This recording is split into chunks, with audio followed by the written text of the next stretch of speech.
I saw what he said about Muslims, about the Ku Klux Klan. Trump refuses to denounce the KKK. He refuses to denounce the KKK. Mr. Trump, how do you feel about the recent endorsement from David Duke? I didn't even know he endorsed me. David Duke endorsed me? Okay. All right. I disavow. Okay? I want to ask you about the Anti-Defamation League, which this week called on you to publicly condemn unequivocally the racism of former KKK Grand Wizard David Duke. Well, just so you understand, I don't know anything about David Duke, okay? I don't know anything about what you're even talking about with white supremacy or white supremacists. So I don't know. I mean, I don't know, did he endorse me or what's going on? Because we had heard that there was no endorsement. So, of course, Mr. Trump says, let me know who you're talking about. I've rejected David Duke. I've rejected the KKK, the Ku Klux Klan. From the time I'm 5 years old, I rejected them. What do you see as the biggest problem with the Reform Party right now? Well, you've got David Duke just joined, a bigot, a racist, a problem. I mean, this is not exactly the people you want in your party.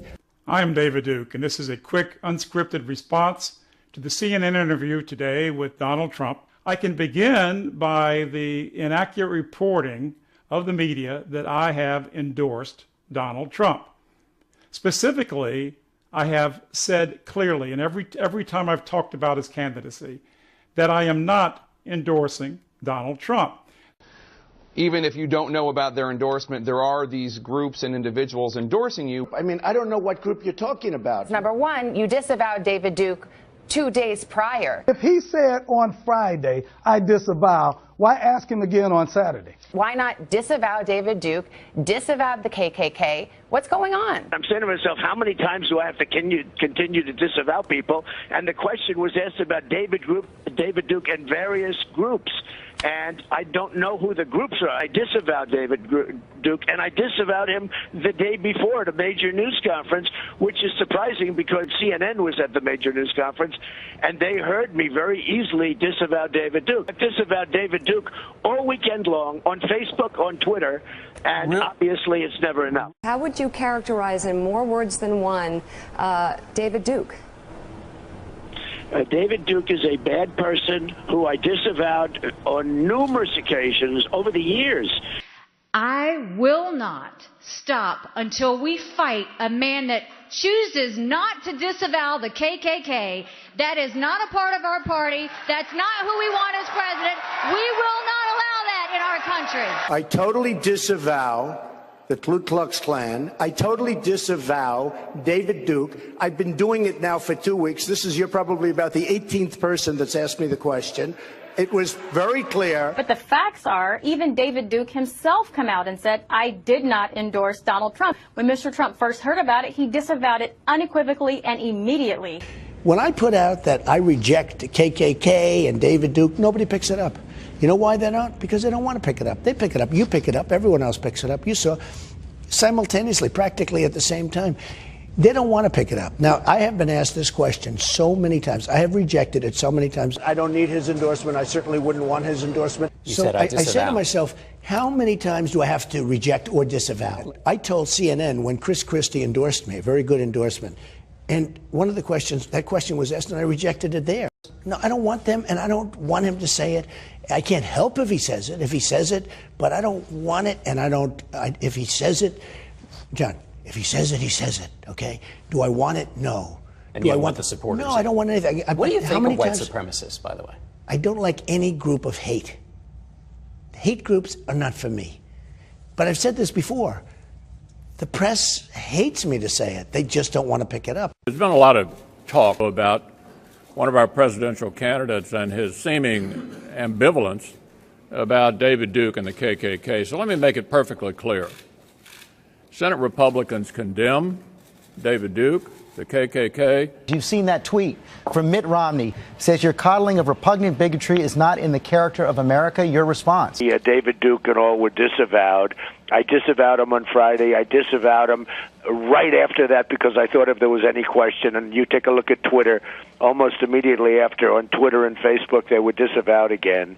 I disavowed him every time I speak to somebody virtually, and You know, they just keep it going. They keep it going. And they said, oh, we never looked at your Twitter account. We never looked at Facebook. I said, take a look at Facebook. It was totally disavowed. So are you prepared right now to make a clear and unequivocal statement renouncing the support of all white supremacists? Of course I am. Of course I am. I mean, there's nobody that's done so much for equality as I have. David Duke and people like that, they come out from under the rocks all the time around this time this year. It got nothing to do with Donald Trump. We're all Americans. I think we need to stop with all the racist stuff and the race baiting. Like me and my friend right here, we just met today, we was talking. You know, we got to stop with the racist stuff and this, that. We all Americans, man. And nobody paying David Duke no mind. I happen to know, and everyone in America happens to know, that Donald Trump is not a racist. That's a tag that his opponents and the media tries to label him with, but he's not a racist. I mean, he did disavow David Duke. Hugh said he'll have to disavow him until eternity, which he probably will. There's been a lot of emotion on the campaign trail, and in some cases, unfortunately, there's been some violence. Trump has got to get on the TV and tell his supporters that violence in the political process in America is not acceptable. End of discussion. Some of your supporters in Chicago were acting violently as well, and I have to say, the guy who rushed the stage yesterday at Donald Trump voted for you. Now, I know you're not encouraging the violence, but Jake, you need to tell your supporters. Millions of people voted for me. If I have to take responsibility for everybody who voted for me, it will be a very difficult life.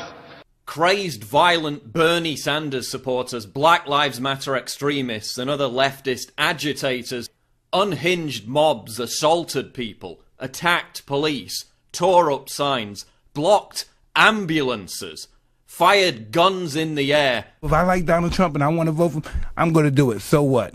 What are you going to do? Shoot me, beat me up? No, I don't think so. No, it's not. It's not the establishment necessarily that's opposing Donald Trump. You have a bunch of lobbyists on K Street right now hiding under their desks, figuring out how they can deal with Trump or perhaps co-opt him. Mr. Trump is willing to do what needs to be done to break the stranglehold of special interest groups and the political class. You know, the nice thing is they can't come to me and say, well, we gave you money, you know, Ford or General Motors or somebody. We gave you a lot of money. We need this, we need that. I'm going to do what's right for you folks, okay? I'm going to be fair to everybody, but I'm going to do what's right. And that's why we have the big deficits we have. That's why we make the bad trade deals, because all of these politicians are controlled by lobbyists and donors, etc.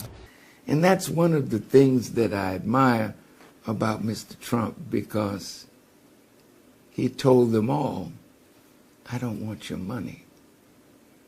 And when a politician does not want money from the rich, he's freer than the others to really do good for the masses of the people.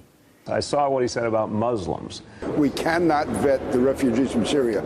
And when I talk to people involved in the vetting, they have no confidence at all in the people that are being allowed in. There's no way, you know, when people talk about thorough vetting, there is no vetting as a practical matter. The head of the FBI and the head of the Department of Homeland Security come out yesterday saying they are concerned because there are not records to vet against. We can and should do more to best enforce the security of our borders. The challenge we're all talking about is that we can only query against that which we have collected. And so if someone has never made a ripple in the pond in Syria in a way that would get their identity or their interests reflected in our database, we can query our database until the cows come home, but we're not going to, there'll be nothing show up. Until we can come up with some system, and I don't know how we will, I would say we should try to find a sanctuary for them in the Middle East. But until then, we cannot put Americans at risk. Now, well, the Muslim thing, not allowing any Muslims into the United States. And we're talking about on a short-term basis, temporary. You're going to have exceptions. You're going to have people coming in. But when you know that the ISIS is going to attempt to infiltrate terrorists with those refugees, that puts the U.S. directly at risk. And it's not about religion. This is about safety. This has nothing to do with religion. It's about safety. You look at what's going on. Look at Paris and look at look what happened in Los Angeles. People are in fear. They're waiting for the next attack. I'm about security. I'm about safety. And if we continue to be politically correct and we don't want to talk about it, It's something that has to be talked about. I want to have our country be safe again. And you can see, just look at Germany. Look what happened in Germany with the tremendous crime that took place like overnight, the tremendous problems they had on New Year's Eve. And, you know, I just want to see something different for our country. We're starting a dialogue. And because of what I've done all over the world, they're starting to think. I mean, you take a look at Brussels and you look at some of these countries, it's what's going on is incredible. And at a minimum, we're getting a dialogue started so we can come up with a solution. Imam, let me start with you. You agree with Donald Trump. Any type of safety, security measure to basically hold on, make us understand what is really going on, I would really consider it as a very wise move. And I think that today we are in the midst of the darkest hour in American history. And so if we don't make the right move with the right people at the right time, the America that we know, we're not going to see it become great again.